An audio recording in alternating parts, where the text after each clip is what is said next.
Обичам да кашлям, обичам да ми дращи. Аз ти казвам бавен, ти ми казваш бавно здрасти.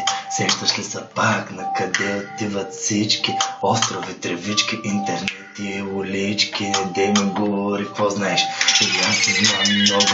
Нали се сещаш, че обичам зеленото лого?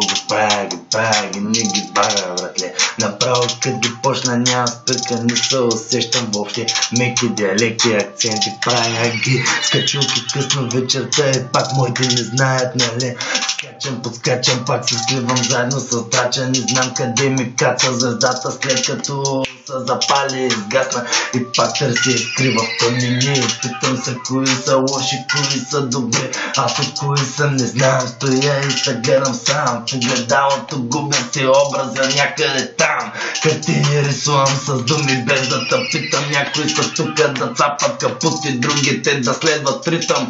Пак паля и отлитам без да питам. Пишем по стените, батко, има ли нужда да те питам?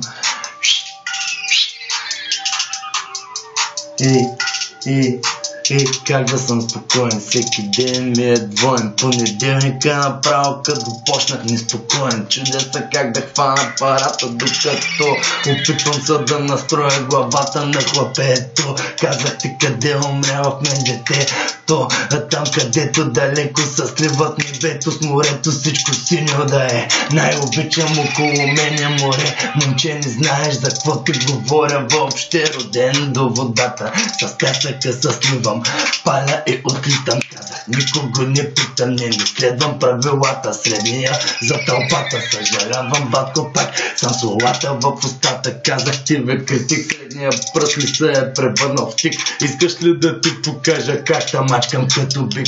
Направо как да те подминаш и та стрина, пак пея като за трима. Ако можеш, сприма.